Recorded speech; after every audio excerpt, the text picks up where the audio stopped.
A land held its breath that morning. Not the hush before a storm, but the stillness that comes when even the wind decides there is nothing less to say. The high plains of Wyoming stretched flat and colorless under a sky the shade of old iron, the kind of gray that makes a person forget there was ever such a thing as blue. Snow had fallen 2 days before, just enough to dust the sagebrush and highlight the ruts in the frozen earth, but not enough to cover the bones of the place. This was April, but spring had not yet arrived. It waited some way beyond the horizon, uncertain whether it was wanted. A single road cut through the emptiness, more a suggestion than a certainty, 2 pale tracks that wandered northeast toward a town that hardly deserved the name. Along that road, nothing moved except a woman on a gray mare, both of them lean and deliberate, both of them alone. She rode without hurry. Her coat was dark wool, patched at the elbows, and her hat was pulled low against a cold that had no moisture in it, only edge. She did not look behind her. People who look behind them are either running from something or hoping it will follow. She was doing neither. Her name was Esther Pryor. Though she had not spoken it aloud in weeks, there had been no reason.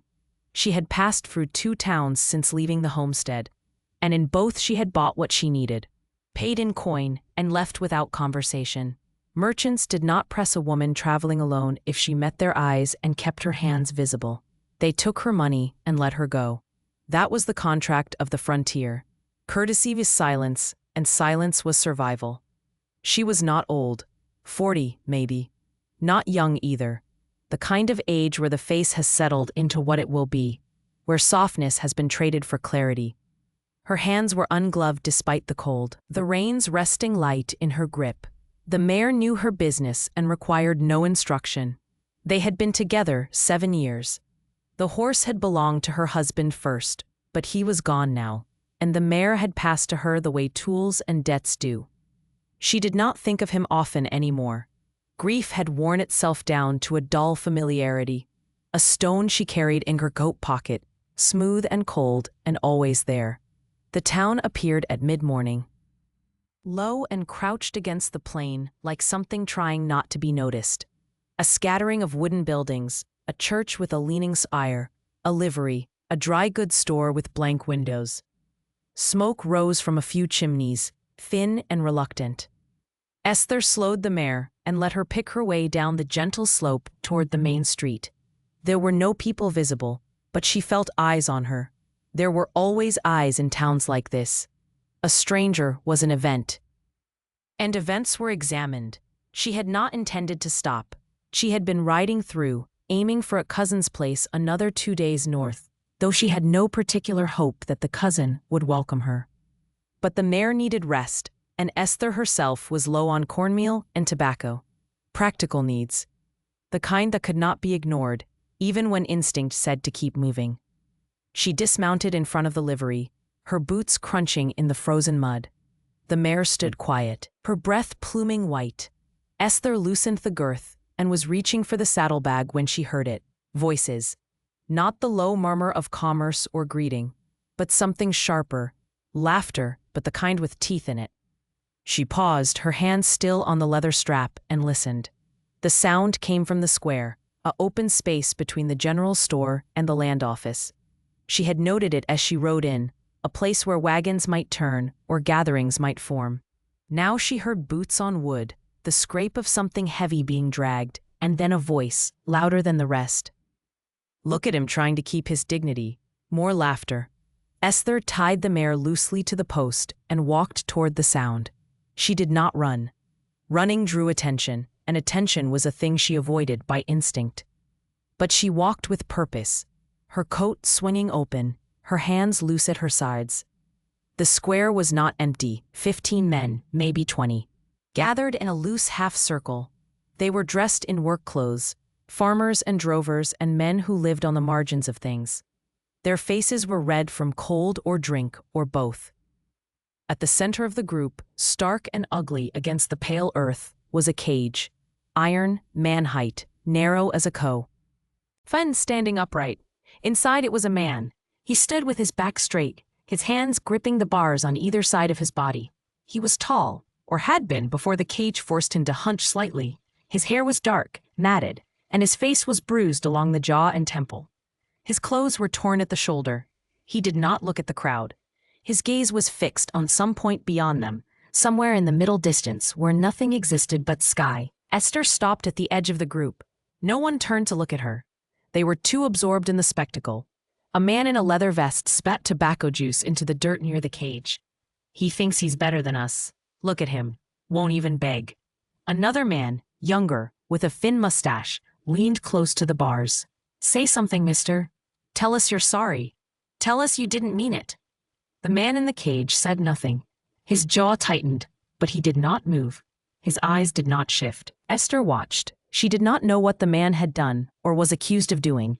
She did not know his name or where he had come from. But she recognized the shape of the thing happening in front of her. She had seen it before, in other towns, other gatherings. This was not justice. This was something older and meaner, the kind of cruelty that men perform when they are bored or frightened or both. She stepped forward. Excuse me. The crowd did not part, but a few heads turned. The man in the leather vest looked her over, his expression shifting from surprise to suspicion. Ma'am, this ain't none of your concern. I'm only asking what he did. The man grinned, but it did not reach his eyes. He's a thief. Took a horse that didn't belong to him. Or maybe he killed a man. Depends who you ask. Esther looked at the man in the cage. He still had not moved. His knuckles were white where they gripped the bars. Which is it? She asked. The man in the vest shrugged. Does it matter? She met his gaze and held it. Yes. The man in the leather vest studied her for a long moment, chewing the inside of his cheek. Around him, the crowd had gone quieter, their attention shifting between Esther and the cage. She kept her hands at her sides, loose but ready. She had learned long ago that the way you held yourself mattered more than the words you spoke. The vest man finally shrugged. He was caught with a horse that belonged to a rancher south of here. Said he bought it fair, but he had no bill of sale. The rancher says he's a liar and a thief. And the killing? Esther asked. The man grinned again, slower this time. That's just talk. Somebody said they saw him in a card game that went bad over in Cheyenne. Man ended up dead. But nobody's proved nothing, so he might have done nothing at all. The grin faded. Ma'am, you don't know what you're talking about. This here is town business. Esther looked past him to the cage. The man inside had not moved, but she saw now that his eyes had shifted slightly. He was watching her. Not with hope exactly. More like curiosity, the way a man might watch a hawk circling overhead, uncertain whether it meant anything for him or not. She spoke again, her voice calm and even. How long has he been in there? Since yesterday morning, someone else said. A younger man, rail thin, standing near the back. And what are you planning to do with him? The vest man spat again. That depends. Sheriff's out of town. When he gets back, maybe we'll have a trial. Maybe we won't. Depends on what we find out. Esther took a breath. The air was cold enough to ache. She could feel the weight of the silence pressing down, the way crowds do when they are waiting to see if something will tip, one way or the other. She had no authority here. She had no reputation, no allies, no claim. She was a woman alone in a town that did not know her, and these men owed her nothing. But she also knew that if she turned away now, the man in the cage would not last the night. The crowd had the smell of a thing that wanted to happen. It only needed permission. She looked at the vest man again. I'll buy him. The crowd stirred. A few men laughed, short and sharp. The vest man cocked his head. You'll what? I'll buy him. Whatever you think he owes, I'll pay it. Then I'll take him off your hands. Lady, you can't buy a man. This ain't slavery times. Esther did not blink. I'm not buying a man. I'm paying a debt. If he stole a horse, there's a price for that. If he didn't, there's no D. Ept. Either way, you can take my money and be done with it. The vest man looked at the others, then back at Esther. He seemed uncertain now, caught between amusement and irritation. And what exactly do you plan to do with him? That's my business. You know him? No. Then why? She paused. It was a fair question, and she did not have a good answer. She did not know why she was doing this. She had no reason to care about a man in a cage. No reason to put herself between him and a crowd that wanted blood. But she had stopped anyway. Maybe it was because she recognized something in his stillness, the way he refused to beg or plead. Or maybe it was simpler than that. Maybe it was only that she had seen too many cages in her life, and she was tired of watching people locked inside them. "Because it's not right," she said. The vest man snorted. "Lady, you're gonna get yourself hurt."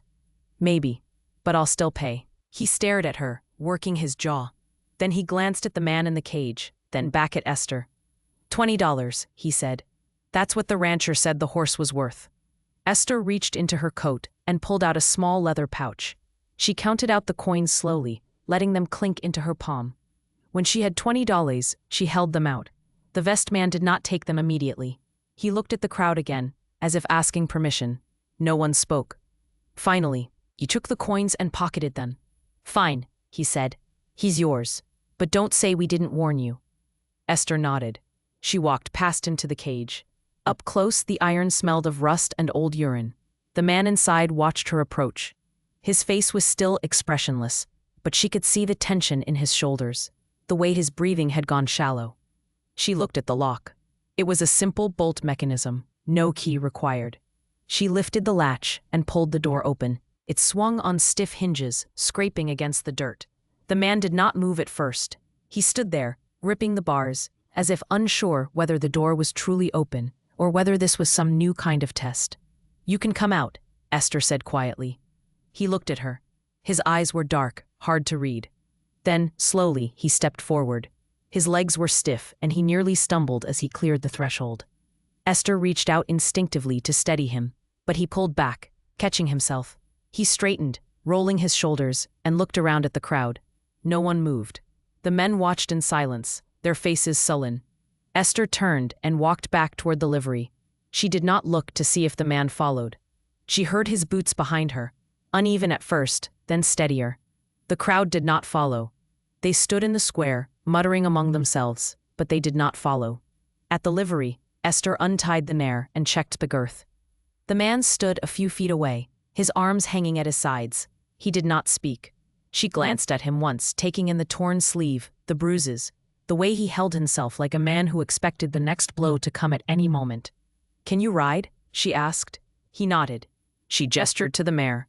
"Then get on, we're leaving." He hesitated. "Why did you do that?" Esther did not answer right away. She tightened the girth strap and looped the reins over the mare's neck. Then she looked at him. Because nobody else was going to. He studied her face, searching for something. Whatever it was, he did not seem to find it. But he stepped forward and swung himself up onto the mare's back. Esther took the reins and began to walk, leading the horse out of town. The man sat silent above her, swaying slightly with the mare's gait. Behind them, the town watched. Smoke still rose from the chimneys. The cage stood empty in the square. They walked in silence for the better part of an hour, leaving the town behind until it was nothing but a smudge of smoke against the gray horizon. Esther led the mare along the road until the ruts faded, then turned east toward a line of low hills stitched with cottonwood and willow. The man said nothing. He sat on the horse with his hands resting on the pommel, his body tense, his eyes scanning the land as if expecting pursuit. Esther did not speak either. There was nothing to say yet. Words would come or they would not. For now, it was enough to move. The cold deepened as the afternoon stretched thin.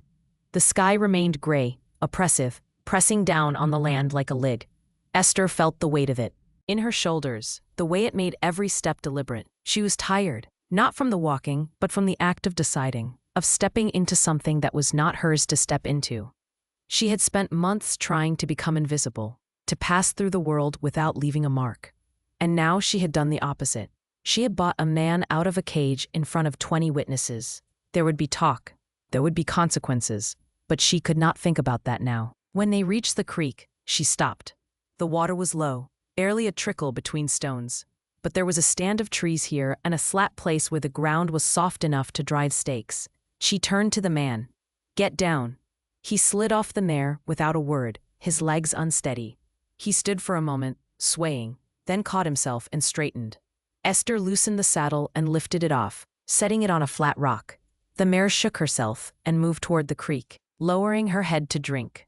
Esther watched the man. He had not moved. He stood with his arms at his sides, looking at the ground. "You hurt?" she asked. He shook his head. She did not believe him, but she let it go. She pulled a blanket from her saddlebag and spread it on the ground near the trees, then gathered a handful of dry twigs and larger branches from the underbrush. The man watched her, still silent. When she had enough wood, she knelt and built a small fire, striking flint until the tinder caught. The flames grew slowly, reluctant in the cold air, but eventually they steadied. She sat back on her heels and fed the fire carefully, letting it build. The man moved then, lowering himself to the ground on the opposite side of the fire. He sat cross-legged, his hands on his knees, his face turned toward the flames. The light carved shadows under his cheekbones and made the bruises on his jaw look darker. Esther studied him without staring. He was younger than she had first thought. 30, maybe. His hands were scarred, the kind of scars that came from work, not fighting. His shirt was torn at the shoulder, exposing skin that was pale and marked with older bruises, yellow and green. She reached into her saddlebag and pulled out a tin of cornmeal, a strip of dried beef, and a small pouch of salt. She filled a dented pot with water from the creek and set it on a flat stone near the fire. While the water heated, she tore the beef into small pieces and dropped them in, then added cornmeal and a pinch of salt. The mixture thickened slowly, bubbling at the edges. The smell of it rose into the cold air, plain and honest. The man watched her hands as she worked. He did not offer to help, but he did not look away either. When the mush was ready, she divided it into 2 tin cups and handed one across the fire. He took it without speaking, cradling it in both hands as if the warmth mattered more than the food. Esther took her own cup and ate slowly, using her fingers to scoop the thick porridge. It was bland, but it was hot, and that was enough. They ate in silence. When the man finished, he set the cup down carefully and wiped his hands on his trousers. Then, for the first time, he spoke. "My name is Caleb." His voice was rough, underused. Esther looked up. She had not expected him to offer his name. Most men in his position would have waited, held it back until trust was earned. But he had given it freely, and that meant something. "Esther," she said. He nodded once, as if sealing an agreement. Then he looked at the fire again. "Why did you pay for me?" She considered the question. It was the second time he had asked, in different words. She still did not have a good answer. "Because it was wrong," she said finally. "What they were doing. You don't know what I did." "No. Could be I'm everything they said. Could be." He looked at her then, his eyes searching. "And you'd still have paid?" Esther met his gaze. "I don't know. Maybe. Or maybe I would have walked past, but I didn't." He nodded slowly, as if weighing her words. Then he looked away. "I didn't steal that horse." She said nothing. It did not matter whether he had or not. The debt was paid and he was here now, sitting across from her, eating her food. That was the fact that mattered. Caleb leaned back, resting his weight on his hands. The fire crackled between them.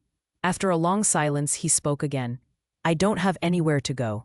Esther stirred the coals with a stick. "Neither do I." He glanced at her, surprised.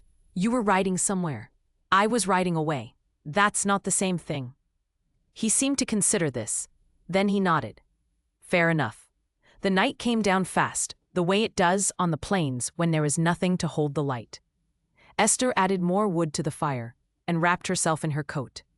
Caleb lay down on the far side of the flames, using his arm as a pillow.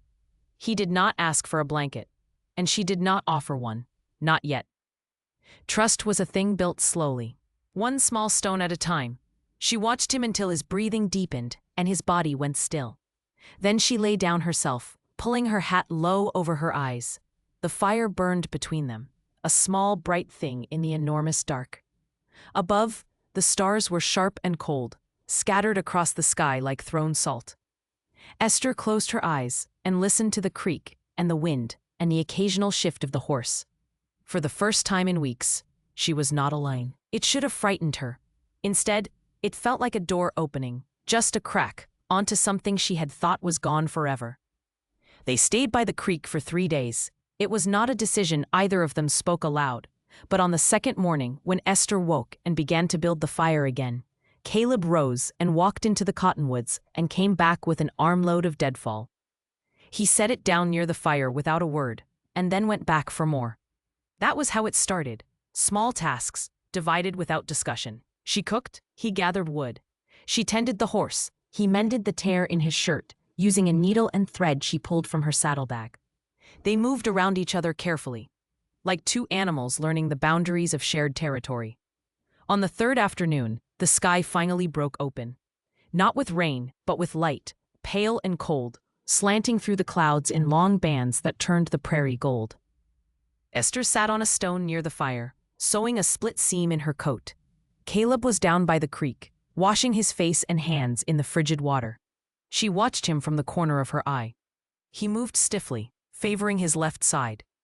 The bruises on his face had deepened to purple and green, but the swelling around his jaw had gone down. When he came back, he sat across from her and pulled something from his pocket. A small piece of wood, pale and smooth, no longer than his palm. He turned it over in his hands, studying it. Esther kept sewing, but she was aware of him, of the way his fingers moved over the wood as if reading something written there. After a long silence, he spoke. "You ever been to Cheyenne?" Esther tied off the thread and bit it clean. "Once, long time ago." Caleb nodded. "I was there 2 months back. Got into a card game. Stupid. I'm no good at cards. But I was broke and thought I could bluff my way into enough for a meal. There was a man there, older fellow, called himself McCreary. He was cheating. Everyone knew it, but nobody said anything because he had a gun on the table and a reputation." Esther set the coat aside and looked at him. "What happened?" Caleb's jaw tightened. Another man, younger, called him out. Said he saw McCreary pull a card from his sleeve. McCreary denied it. The young man pushed. McCreary shot him. Esther said nothing. She waited. Caleb turned the piece of wood over again, his thumb tracing the grain. "I was sitting 2 chairs down. I saw the whole thing. Afterward, McCreary said the young man drew first. Lied right to the sheriff's face, and the sheriff believed him, or pretended to. McCreary walked out, and the young man was buried the next day in a grave with no name." "Did you say anything?" Esther asked quietly. "No." Caleb looked up at her, and for the first time she saw shame in his face, raw and unguarded. "I didn't say a word. I just left. Walked out and kept walking." The fire popped, sending up a small spray of sparks. Esther watched them rise and fade. She understood now why he had been in that cage, why the crowd had been so eager to see him punished. It was not about the horse. It was about the shape of guilt, the way it clung to a man whether he had done the thing or not. Caleb carried the weight of what he had not done, and the town had smelled it on him. She reached into her own coat pocket and pulled out a small object wrapped in cloth. She unwrapped it slowly. Inside was a ring, plain gold, worn thin on one side. She held it in her palm, looking at it. Caleb watched her. "What is that?" "My husband's," she said. Her voice was steady but quiet. "He died 2 years ago. Fever. We had a homestead, small place, not much. He worked it alone most of the time because I was too sick to help. When he got the fever, I tried to take care of him, but I didn't know what I was doing. He got worse, and I rode into town for a doctor. But the doctor wouldn't come. Said it was too far, and he had other patients. By the time I got back, my husband was dead." Caleb said nothing. The wind moved through the cottonwoods, a dry whispering. Esther closed her fingers around the ring. "I stayed on the homestead for a year after that. Kept it running, kept the fences mended, kept the garden. But it wasn't the same. Every morning I woke up and he wasn't there. And every morning I thought about the doctor who wouldn't come. I thought about riding back into that town and asking him why. Asking him if my husband's life was worth less because we were poor, because we lived far out. But I never did. I just left, sold what I could, packed the rest, and started riding." She looked up at Caleb. "So I understand about not saying anything, about carrying something you didn't do but feel like you did." Caleb stared at her. Then he looked down at the piece of wood in his hands. After a long moment, he pulled a small knife from his belt and began to carve, slow and deliberate. The blade bit into the wood with soft, rhythmic scrapes. Esther watched his hands. They were steady now, focused. The shame had not left his face, but it had settled into something quieter. "What are you making?" she asked. He did not look up. "Don't know yet." They sat in silence as the light faded and the fire burned low. Caleb carved, and Esther fed the flames with small sticks, and the creek ran cold and clear over the stones. The past sat between them now, visible and named, but not crushing. It was simply there, a part of the landscape, like the hills and the sky. That night, Esther gave Caleb the extra blanket. He took it without protest, wrapping it around his shoulders. She lay down on her side of the fire and watched the stars appear, one by one. hard and bright in the clearing sky. She thought about the ring in her pocket, about the homestead she had left behind, about the doctor's face when she had begged him to come. She thought about Caleb in the card game, watching a man die and saying nothing. She thought about the weight of silence, how it could break a person or make them into something else entirely. Across the fire, Caleb was still carving. The soft scrape of the knife was a comfort, a sound that meant purpose and patience. Esther closed her eyes and let herself drift. For the first time in 2 years, the ring in her pocket did not feel like an accusation. It felt like a memory, true and complete, belonging to a life that had ended but did not need to be forgotten. When she woke in the morning, Caleb had finished carving. He held the small wooden figure out to her. It was rough, simple, but recognizable. A horse, head lowered, grazing. Esther took it and turned it over in her hands. The wood was smooth, where he had sanded it with stone. "For the mare," Caleb said. Esther looked at him. Then she nodded and slipped the carving into her pocket. Next to the ring, they left the creek on the 4th morning and rode north, sharing the mare in shifts. Esther walked while Caleb rode. Then Caleb walked while Esther rode. Neither questioned the arrangement. It was simply how things were now. The land opened before them, rolling and pale, dotted with sagebrush and the occasional stand of juniper. The sky remained clear, painfully blue, and the wind carried the smell of distant snow. By midday, they reached a narrow trail that cut east toward a series of low mesas. Esther recognized the landmarks from a map she had studied months before. There was supposed to be a way station near here, a place where freight wagons stopped for water and rest. She said as much to Caleb, and he nodded. They turned onto the trail.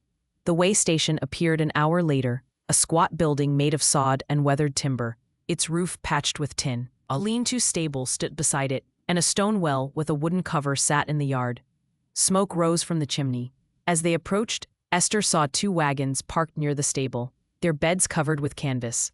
Horses stood hobbled nearby, cropping at the sparse grass. She and Caleb stopped at the edge of the yard. A man emerged from the building, wiping his hands on a rag. He was broad-shouldered, bearded, with a face that looked like it had been carved from old leather. He looked them over without expression. "Help you?" he asked. Esther dismounted. "We need water. Maybe grain for the horse if you have it." The man nodded.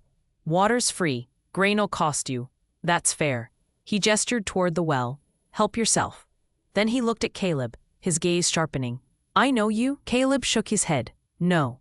The man studied him for another moment, then grunted and went back inside. Esther led the mare to the well and drew water, filling the bucket and letting the horse drink. Caleb stood a few feet away, his eyes on the building. He looked tense again, the way he had in the cage, as if waiting for something to go wrong. 2 men came out of the way station, talking in low voices. They were dressed like drovers, dusty and worn, their hats pulled low. They glanced at Esther and Caleb, then walked toward the wagons. One of them stopped and looked back. He said something to his companion, too quiet to hear, and the other man turned and stared. Esther felt it before she saw it, the shift in the air, the way attention sharpened into something harder. She finished watering the mare and hung the bucket back on its nail. Caleb had not moved. He stood with his hands loose at his sides, watching the 2 men. The first drover walked toward them, his boots crunching in the dirt. When he was 10 feet away, he stopped. "You're the one from the cage." Caleb said nothing. The drover smiled, but it was not friendly. "I heard about that. Heard some woman bought you out." "That her?" Esther stepped forward. "We're just passing through." The drover ignored her. He kept his eyes on Caleb. "They say you killed a man in Cheyenne. That true?" "No," Caleb said. The drover spat. "Yeah, well, they all say that." He looked back at his companion, who had moved closer. "What do you think, Charlie? Think we should let a killer just walk off?" Charlie shrugged. "Ain't our business." "Maybe it is. Maybe there's a reward." "There's no reward," Esther said. Her voice was calm but firm. "And he didn't kill anyone." The drover finally looked at her. "You sure about that, lady?" "Yes." He smiled again, slow and cold. "Well, you would say that, wouldn't you? Seeing as you bought him. Must have some kind of attachment." Esther did not rise to the bait. She held his gaze, waiting. The drover seemed to realize she was not going to argue, and his smile faded. He looked at Caleb again. "I think maybe we should take you back to that town. Let them decide." Caleb's jaw tightened, but he did not move. Esther felt her pulse quicken. She glanced at the way station. The bearded man had come back outside and stood in the doorway, watching. He did not look inclined to help. "You're leaving," Esther said. She turned toward the mare.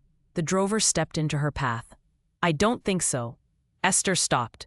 She looked at him, then at Charlie, then at the bearded man in the doorway. The wind picked up, cold and sharp, carrying dust across the yard.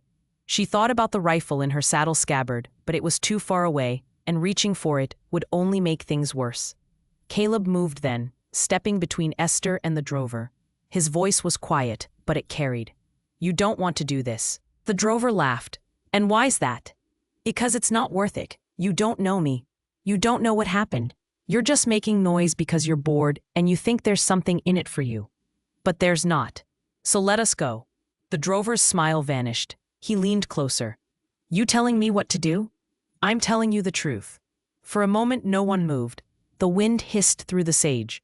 Charlie shifted his weight, his hand drifting toward his belt. Esther's breath came shallow. She saw the drover's hand move, saw him start to reach for something, and in that instant she knew it was going to tip into violence. But then the bearded man spoke from the doorway. "That's enough." The drover turned, surprised. "What?" "I said that's enough." The bearded man stepped into the yard, his arms crossed. "This is my station. You want to fight? Do it somewhere else. Otherwise, finish your business and move on."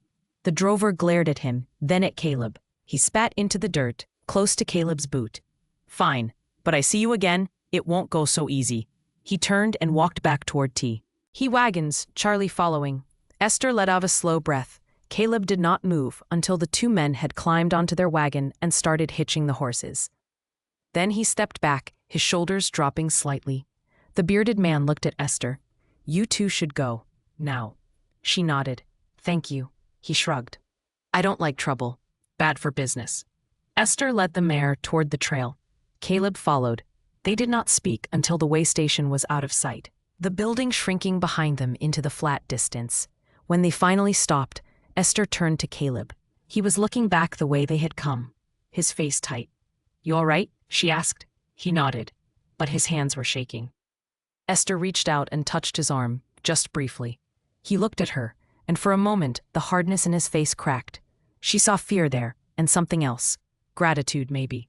Or shame that she had been the one to step forward first.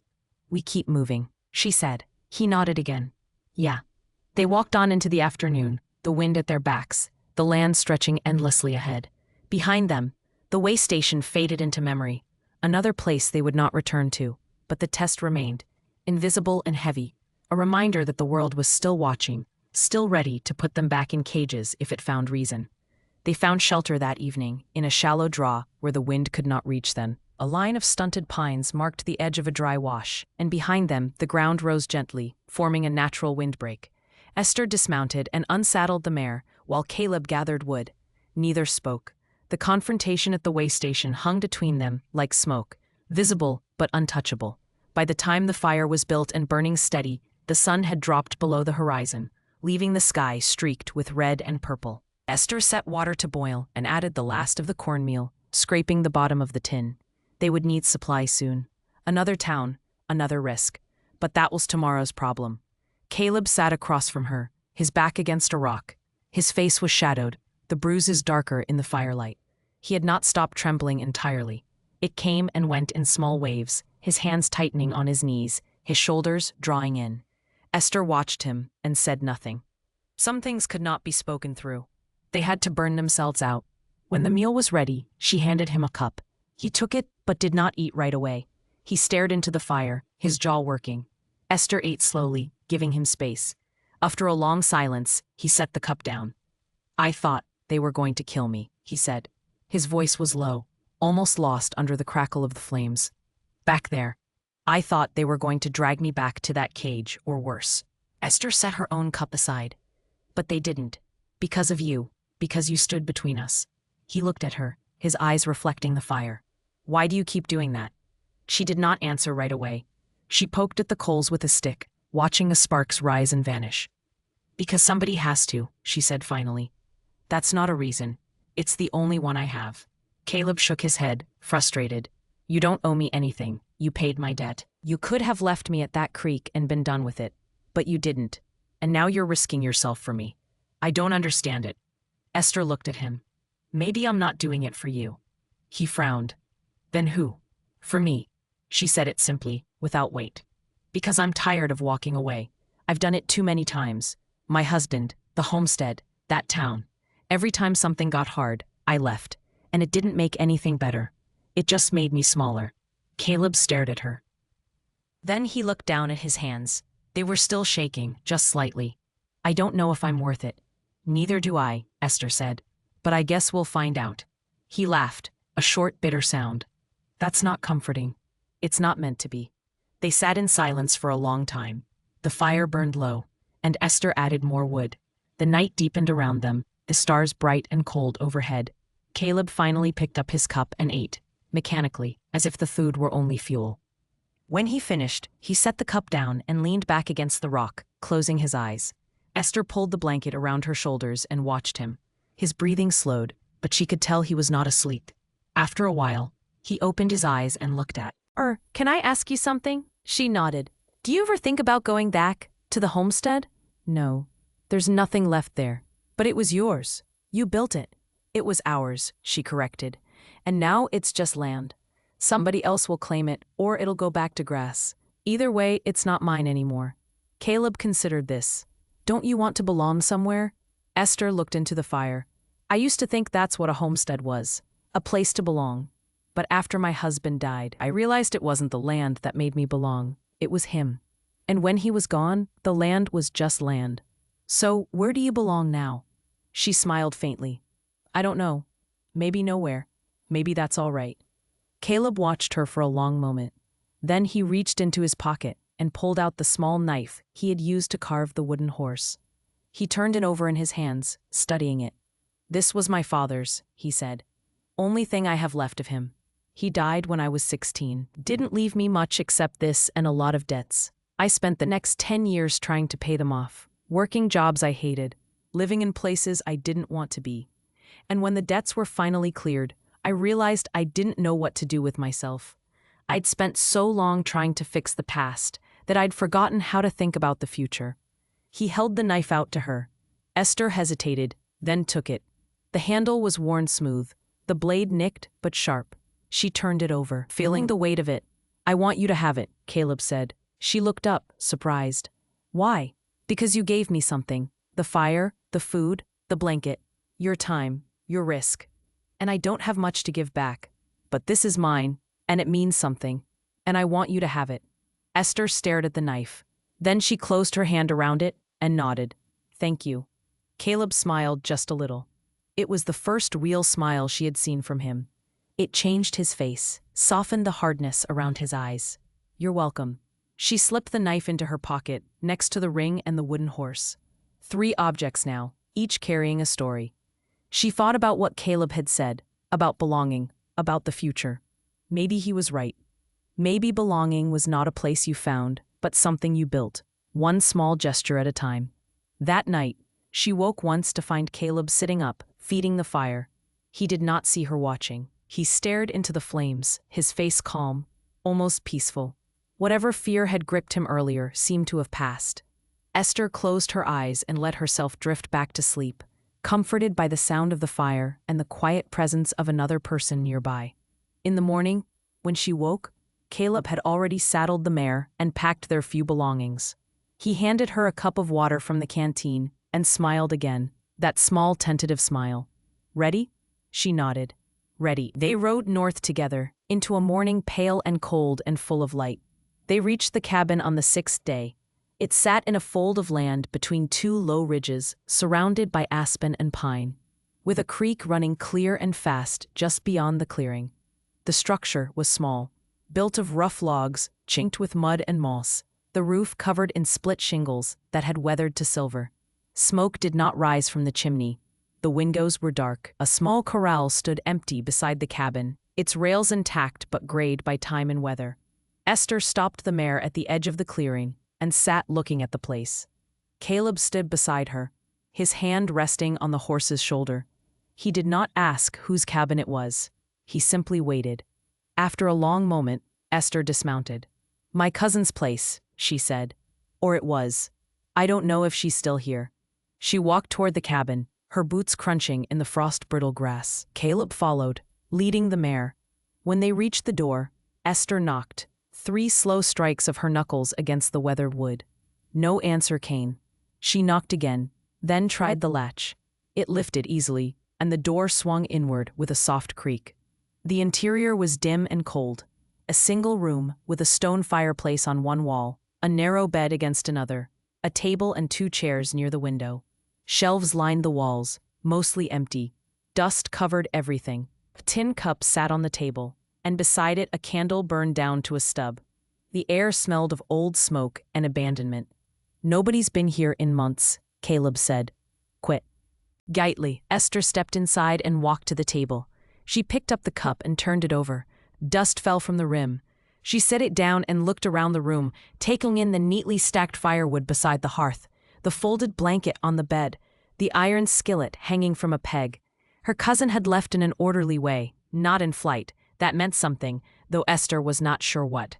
She walked to the fireplace and knelt, running her hand over the hearthstone. Carved into the stone, shallow but deliberate, were 2 sets of initials. One was her cousin's. The other belonged to a man Esther had met only once, years ago, at a wedding that had taken place in a churchyard under cottonwood trees. She traced the letters with her finger, remembering. Caleb stood in the doorway, watching. You think they're coming back? I don't know. Maybe they went west, or north. People leave for a lot of reasons. She rose and walked to the window. Through the wavy glass, she could see the clearing, the corral, the ridge beyond. It was a good place. Sheltered, with water and timber and grazing. A place someone could live, if they chose to. If they had reason. Caleb stepped inside and closed the door. The latch clicked softly. We can stay here, he said. For a while at least. Winter's coming. We'll need shelter. Esther turned to look at him. His face was open, unguarded in a way it had not been before. She saw in his expression something she recognized. Hope, fragile and uncertain, but real. It's not ours, she said. It's not anyone's right now. She looked back out the window. He was right. The cabin stood empty, waiting. They could stay through the winter, leave in the spring, or they could stay longer. There was no law that said they could not. No one to stop them except themselves. That staying meant something. It meant choosing to stop running, to put down roots, however shallow. It meant risking the same kind of loss she had already lived through. And she did not know if she had the strength for that again. Caleb crossed the room and stood beside her. He did not touch her, but she felt his presence, solid and steady. I know you're afraid, he said. I am too, but maybe that's all right. Maybe being afraid just means we have something worth protecting. Esther closed her eyes. She thought about the ring in her pocket, the wooden horse, the knife. 3 objects, 3 stories, 3 pieces of a life she was still trying to understand. She thought about her husband, about the homestead they had built and lost. She thought about Caleb in the cage, about the way she had stepped forward without thinking, driven by something deeper than reason. She opened her eyes and looked at him. If we stay, it has to be real. Not just shelter, not just surviving. It has to be something we choose. Caleb nodded. I know, and if it doesn't work. If something happens, we don't blame each other. We just let it be what it is. He smiled, that small tentative smile that she had come to recognize. Deal. Esther reached into her pocket and pulled out the ring. She held it in her palm, the gold dull in the dim light. For 2 years she had carried it as a weight, a reminder of what she had failed to protect. But now, looking at it, she realized it could mean something else. It could be a bridge, a way to carry the past without being crushed by it. She walked to the hearth and knelt again. Using Caleb's knife, she carved a 3rd set of initials into the stone, beside her cousin's and the man's, her own initials. Then she looked up at Caleb. Your turn. He knelt beside her and took the knife. His hand was steady as he carved his initials next to hers. When he finished, he set the knife down and touched the stone, tracing the letters. 4 sets of initials now. 2 old and 2 new, marking a place and a promise. Esther slipped the ring back into her pocket. Then she reached out and took Caleb's hand. His fingers closed around hers, warm and rough and real. They knelt together in the cold cabin, looking at the stone, and for the first time in a long time, Esther felt something other than grief. It was not happiness, exactly. It was quieter than that. It was the feeling of a door closing on one life and another door somewhere ahead, beginning to open. That night, they built a fire in the hearth and cooked a simple meal. They ate in silence, sitting across from each other at the table, the light flickering on the walls. Afterward, Caleb unrolled his blanket on one side of the room and Esther took the bed. The fire burned low and the darkness gathered in the corners. Before she closed her eyes, Esther looked across the room at Caleb. He lay on his side, his back to the fire, his breathing slow and even. She thought about the choice they had made, about the initials carved into the stone. It was not a vow. It was not a promise of forever. It was simply an acknowledgement that they were here, together. And not for now, that was enough. Outside, a wind moved through the aspens, a sound like water or distant voices. The creek ran cold and clear in the darkness. And inside the cabin, two people who had been lost found, for the first time in a long time, a place to rest. The winter came hard that year, the way old-timers said it used to come, before the land was broken and settled. Snow fell in thick silence, piling against the cabin walls and covering the clearing in white that stretched unbroken to the ridges. The creek froze at its edges, but kept running in the center, a dark ribbon of sound in the stillness.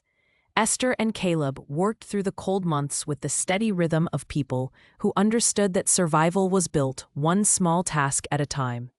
They cut firewood and stacked it under the eaves. They mended the corral and patched the roof where the shingles had cracked. Caleb hunted when the weather allowed, bringing back rabbits and once a young deer that fed them for 2 weeks. Esther tended the mare and kept the cabin warm, cooking simple meals over the fire and sewing by candlelight when the days grew too short for outside work. They spoke more now, though still not often. Words came when they were needed, and silence filled the rest. On the shortest day of the year, Caleb carved a second figure from a piece of pine he had found by the creek. This one was a woman, small and simple, standing with her arms at her sides. He set it on the mantel, beside the wooden horse, and Esther looked at it for a long time without speaking. Then she reached out and turned the figure slightly, so that it faced the horse, and nodded. That night, as the fire burned low and the wind howled against the walls, Caleb spoke into the darkness. "Do you think your cousin will come back?" Esther lay on the bed, wrapped in blankets, looking at the ceiling. "I used to think she would, but now I don't know. Maybe she found something better. Maybe she's building a new life somewhere else, the way we are here." Caleb was quiet for a moment. "And if she does come back? Then we'll leave. This place is hers, not ours. We're only borrowing it." He shifted in his blanket, the sound of fabric against the floor. "Where would we go?" Esther smiled in the darkness. "I don't know. Somewhere. That's not much of a plan. It's the only one I've ever had." He laughed softly, and the sound warmed the room more than the fire. The winter passed, and the snow began to melt. The creek swelled with runoff, loud and urgent, and the clearing turned to mud. Green shoots appeared in the grass, and the aspens budded. Birds returned, filling the mornings with song.